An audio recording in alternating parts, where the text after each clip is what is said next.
Warahmatullahi wabarakatuh.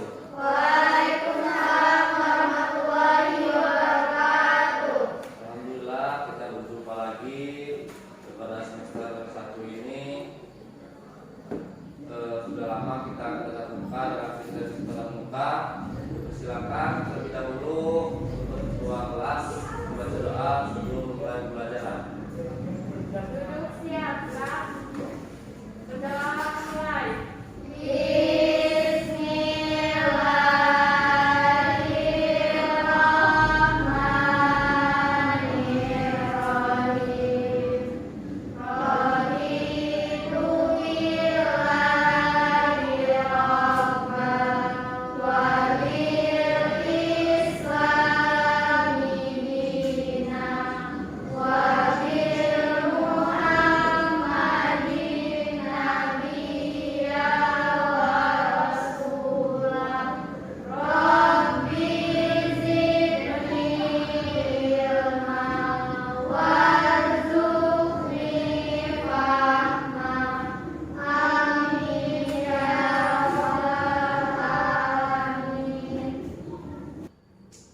Baiklah, bagaimana kabarnya semuanya? Alhamdulillah luar biasa. Allahu Akbar. Alhamdulillah. Sebelumnya di sini Bapak ingin mengabsen terlebih dahulu.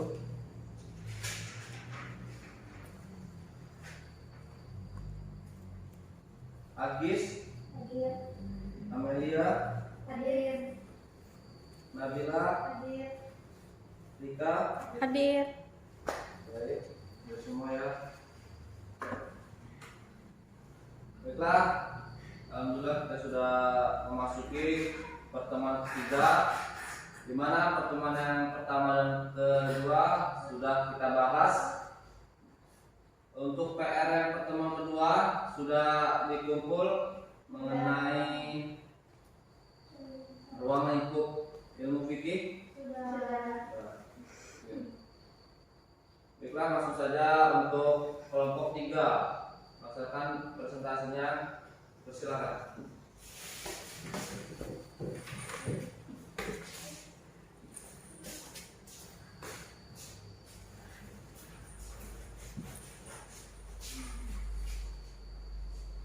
Baiklah, kami buka. Assalamualaikum warahmatullahi wabarakatuh. Waalaikumsalam warahmatullahi wabarakatuh. Di sini kami akan mempresentasikan hasil kerja kelompok kami. Saya sendiri sebagai moderator Nabila Utari dan rekan saya Alfa Yunisa Umum Faturahma. Materi yang dibacakan oleh Alfa Yunisa. Periodisasi perkembangan ilmu fikih. Perkembangan ilmu fikih periode Nabi Muhammad SAW, tarikh tashrif Islam atau sejarah fikih Islam, pada hakikatnya tumbuh dan berkembang di masa Nabi. Karena Nabilah yang mempunyai wewenang atas dasar wahyu untuk mentasyrikan hukum dan berakhir dengan wafatnya Nabi. Pada masa Rasulullah adalah masa fikih Islam mulai tumbuh dan membentuk dirinya menjelma ke alam perwujudan. Sumber asasi yang ada pada masa ini ialah Al-Quran. Tentang sunnah Rasul adalah perkembangan wahyu ilahi yang diturunkan kepadanya.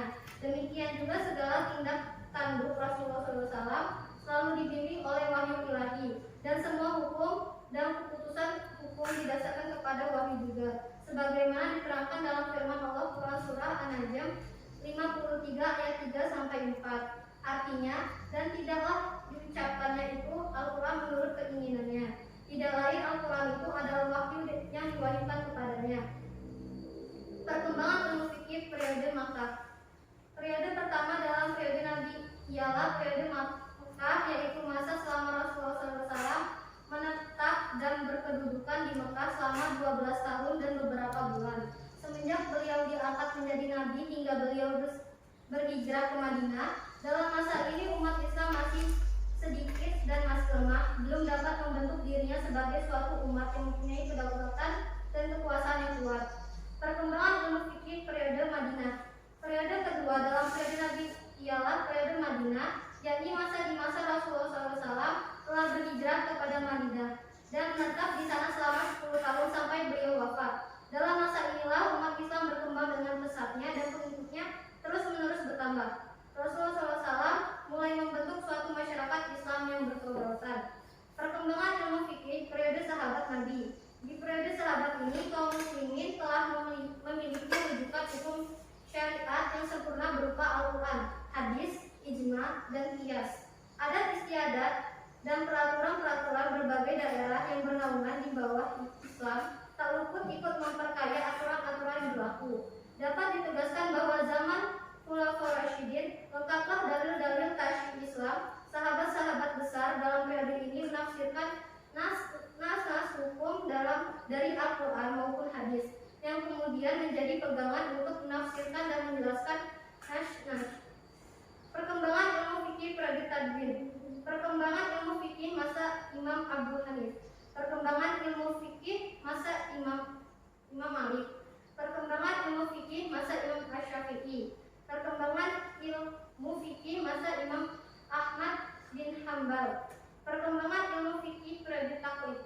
Sebab-sebab taklid pada perkembangan ilmu fikih dan aktivitas ulama di masa taklid. Apakah ada yang dipertanyakan? Izin bertanya, sebutkan ayat Al-Quran yang berkaitan dengan perkembangan ilmu fikih periode Nabi Muhammad SAW. Izin bertanya, sebagaimana diterangkan. Izin menjawab, bagaimana diterangkan dalam firman Allah Quran surah An-Najm ayat 3-4 yang artinya, dan tidaklah yang diucapkannya itu Al-Quran menurut keinginannya. Tidak lain Al-Quran adalah wahyu yang diwahyukan kepadanya. Ada lagi? Izin bertanya, sebutkan dalam periode Mekah hal-hal ilmu apa saja yang ada.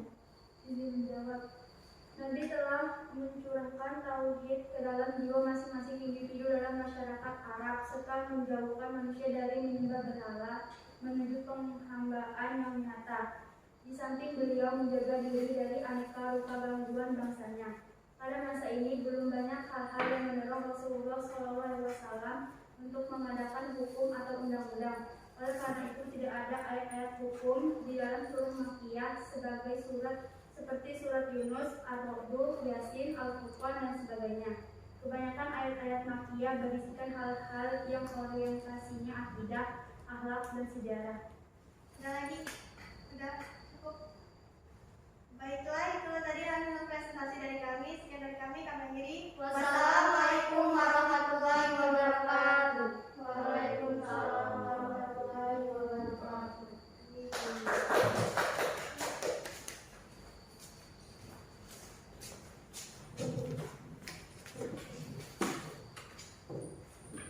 Baiklah, kita presentasi dari kelompok 3 yaitu periodisasi perkembangan ilmu fikih. Yang sini saya jelaskan ya. Jadi periodisasi perkembangan ilmu fikih ini dalam Islam yaitu sejarahnya ilmu fikihnya dari awal Nabi Muhammad sampai pada zaman saat ini. Yang pertama tadi sudah dijelaskan juga oleh kelompok 3 perkembangan ilmu fikih periode Nabi Muhammad SAW, yaitu tarikh tasyri' Islam atau sejarah fikih Islam pada hakikatnya tumbuh dan berkembang di masa Nabi Muhammad SAW. Karena awal mulanya Nabilah yang mempunyai wewenang atas dasar wahyu untuk mentasyirkan hukum dan berakhir dengan wafatnya Nabi.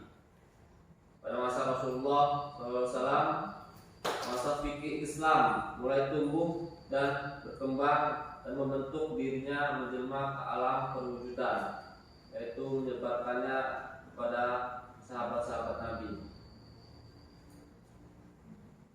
Sebagaimana diterangkan dalam firman Allah Subhanahu wa taala Quran surat An-Najm ayat 3-4 yang artinya, dan tidaklah yang diucapkan itu Al-Quran menurut keinginannya, tidak lain Al-Quran itu adalah wahyu yang diwahyukan kepadanya. Jadi yang dimaksud dalam surat An-Najm ini perkataan dari Rasulullah SAW yang diturunkan oleh Allah Al-Quran dan disampaikan kepada umatnya. Setelah itu terbagilah kepada 2 periode. Pada saat periode Nabi Muhammad SAW yaitu periode Mekah dan periode Madinah. Yang pertama periode Mekah. Pada periode Mekah ini Nabi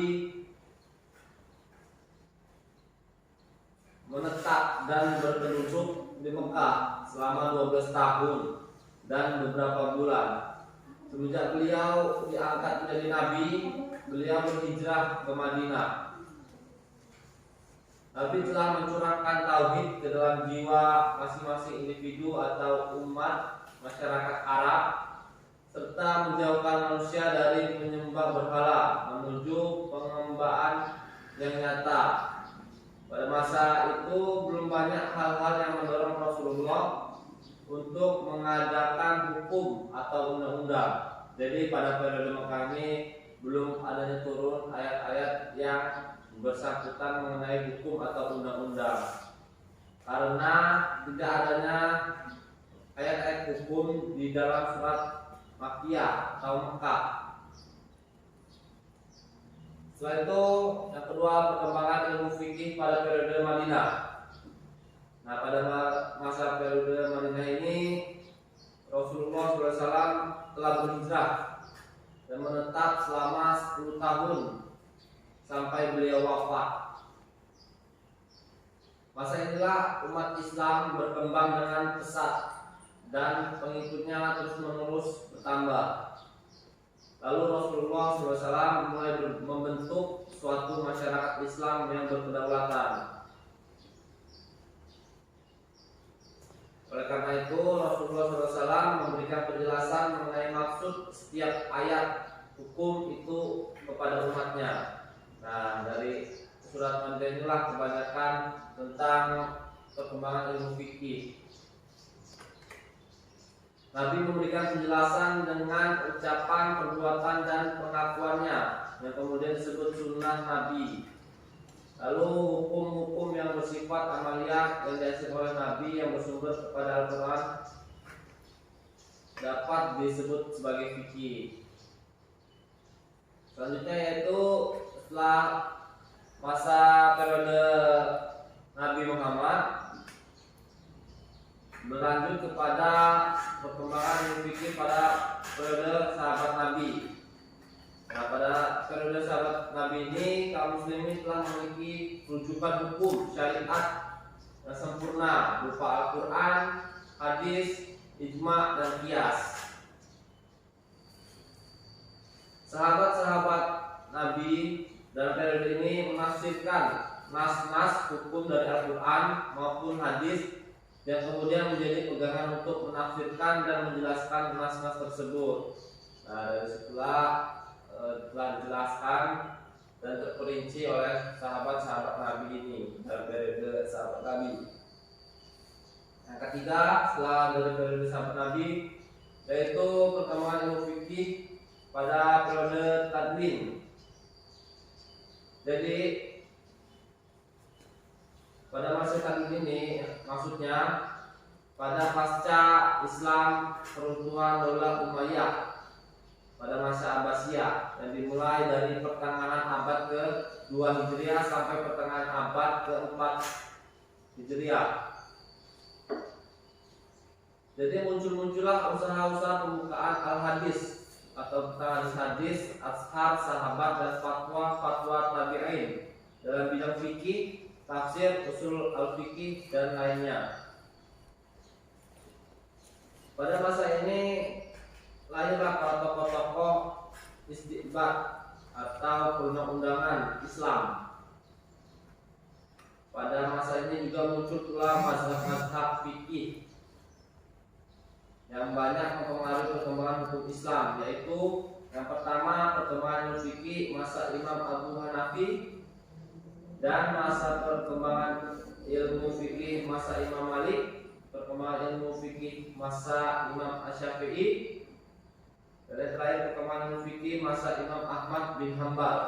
Nah, itu adalah mazhab-mazhab pada saat ini yang kita pakai. Setelah itu terdapat perkembangan ilmu fikih periode taklid. Nah, jadi pada pemerintahan Abbasiyah akhir pemerintahannya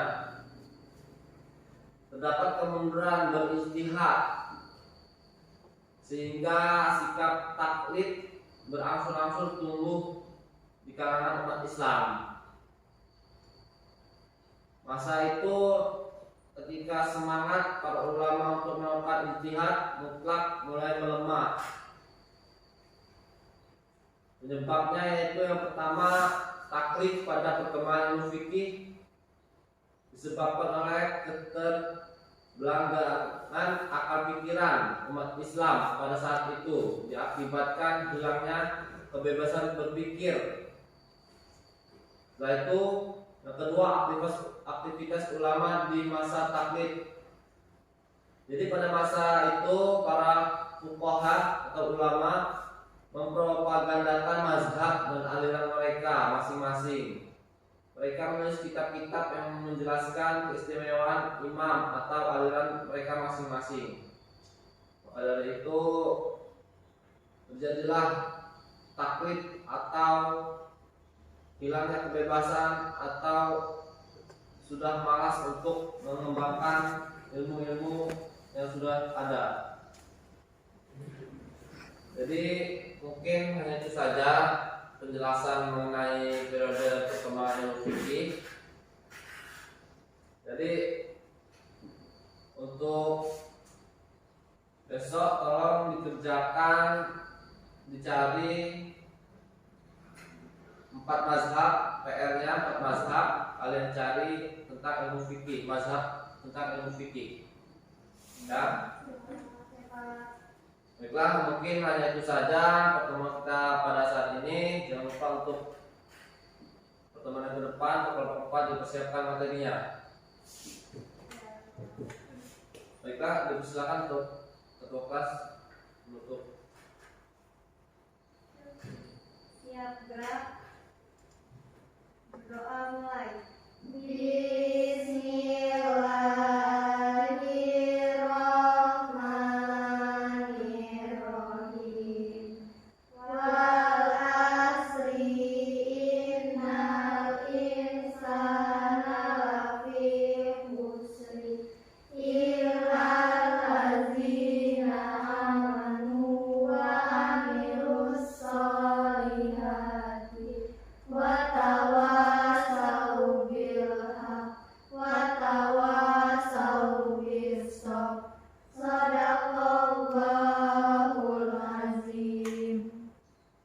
Sebelumnya saya tutup untuk pertemuan pada hari ini dengan membaca doa kifaratul majelis. Bismillahirrahmanirrahim. Subhanakallah wa bihamdika asyhadu an la ilaha illa anta astaghfiruka wa atubu ilaik. Wassalamualaikum warahmatullahi wabarakatuh. Waalaikumsalam warahmatullahi wabarakatuh.